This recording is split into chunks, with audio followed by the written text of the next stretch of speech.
What's up, Profit family? It's D'Angelo from Profit K9 Services here, and today I want to discuss the difference between a guard dog, personal protection dog, and an actual like a attack dog. Um, so let's get started with the guard dog. A guard dog is a dog that's guarding a particular area, property, land, building, or something. More commonly, think of like a junkyard dog. That would be considered a guard dog, per se. It typically only has maybe 1 to 2 people who are, or maybe 3, but typically 1 to 2 people who are giving that dog food and water day to day. So doesn't really have any interaction with any other people. Socialization, if any, is bare minimum. Don't really socialize that dog at all. It's just, dog is thrown in the back of the yard or thrown in a particular area, and it's like, okay, hate everyone but the people who give you food and water every day. So next, we're gonna go over the personal protection dog. And people, I get a lot of things. People are like, okay, I want a guard dog. Like, no, you don't want a guard dog. The average person doesn't want a guard dog. The average person is looking more so towards a personal protection dog. So personal protection dog. Personal protection dog is a dog that is a regular family member of the house, but it has a job, has a purpose. That purpose is to protect the house if need be. But with that being said, that dog should be allowed to, the dog has to be able to be out around people, like day to day. So think of like if you're having a cookout or you're having people over or something like that. Or if you're going out in the town or something like that, a personal protection dog should be able to go out with you like downtown or at a bar or brewery or something like that, if you would like to do that. Day to day, like if you have an event at your house or something like that, your personal protection dog should have the capability of being able to be around and out, and walking around with people and stuff like that without trying to randomly attack people or, or bite people. The dog should be openly social enough to actually be around people.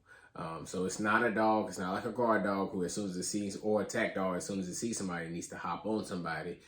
Think of put it at like a scale from 1 to 10. 10 being super aggressive and 1 being super friendly. A personal protection dog needs to be right around a 5. You get them around a 5, not overly social to where it wants to meet and play with everybody, but not overly aggressive to where it wants to bite everybody that walks through that house. It should only want to bite if, if threat, or if that owner sends, tells that dog to bite that particular person, or thing. So yeah, that's the difference between a actual personal protection dog. And the most common misconception with actual personal protection dog, what people will do is they'll get a puppy and they won't socialize that puppy at all. As in like, and when I'm talking about socializing, I'm not talking about, oh, let me take this dog out and let it meet 1,000 other dogs or something like that. No, that's not socialization. That's not socializing your dog per se. Or 1,000 people or anything like that. But no, the dog needs to go out. The dog needs to meet people. It needs to know how to act in public. It needs to be around different environments. It needs to be around different. Dog's critical socialization period is between 0 and 16 weeks. If that dog between 0 and 16 weeks has met 2 people, you're raising a guard dog. You're not raising a personal protection dog. You're raising a dog that's going to grow up and probably be super reactive, or that dog is going to be super.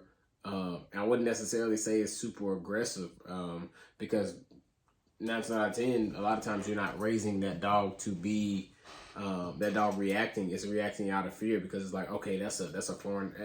That person is a foreign object. I've never seen anybody else besides these 2 people that come to this house day to day. So that is a foreign object. So more so, it's reacting out of fear. And then what you want, one, why we talk about socializing your dog, because you want your dog to be confident. Personal protection dog, you need to be confident. You need to be sure of its environments. You need to see if it has any environmental flaws. Oh, slick floors, loud noises, jumpy, is it nervy? You need to know all of these things.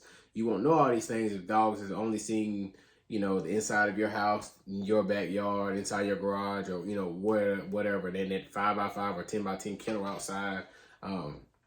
If your dog has only been subject to that one particular environment, you're not going to know how that dog is going to respond to a different environment if a threat were to come or something like that. So people walking around saying, oh, this is my personal protection dog.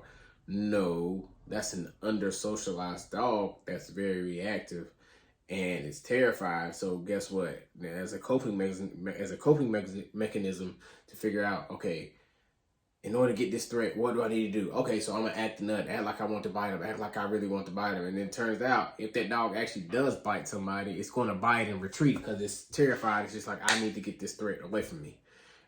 It's not necessarily staying in for a fight or like, okay, I really want to get this person. A personal protection dog, socialized, cool, calm, and collective. Not necessarily cool, calm. Every dog's not cool, calm, and collective, but socialized. It should be able to go out in public. It should be able to go around. And it does need to, while it's young, it does need to meet people. It does need to interact with people. We have personal protection dogs that, I can finish, working a dog, give it bites and stuff like that. After it cools back down, dog's off leash, running around. Running around, we're right there, running up to me, I'm petting it, everything like that. Or, people are petting it and stuff like that. But I'm not talking about like a play personal protection dog. I'm talking about a dog, whether you have a suit on or not. If that owner tells him to bite you, that dog will bite you. So I'm not talking about any play or anything like that. I mean a real deal, actual personal protection dog. I mean, this dog is, has capability at, the dog can go downtown and, downtown on a Friday, Saturday night and at nighttime, walking around downtown, just being with his owner. So this level, I mean, you're looking for this type of stuff with an actual personal protection dog. That's why with our actual clients and stuff that look for personal protection dogs, we always figure out, okay, what type of dog do you want? Figure out what kind of dog they want. Okay, do you have a breeder? Once you figure out, okay, what kind of dog you want, if you have a breeder, if they have a dog, if they already have a dog, okay, we'll evaluate the dog, we'll test the dog, we'll see what the drives are like, see what the genetics are like, because genetics has a big role in it. Every dog, you can't just go and say, oh, I want a German Shepherd and I'm going to do personal protection. No, there's plenty of German Shepherds that are, scared of their shadow, or, I'm going to go get this Rottweiler and I'm going to make it a personal protection dog. No, I mean, genetics has a play in it. My fault, Coffee family. I had a phone call come in, but so yeah, back to what I was saying. The genetics matter. So it doesn't matter if you went to go get. It doesn't breed. It's not just a breed specific thing. Like, okay, let me go get this dog, and this dog is going to do this.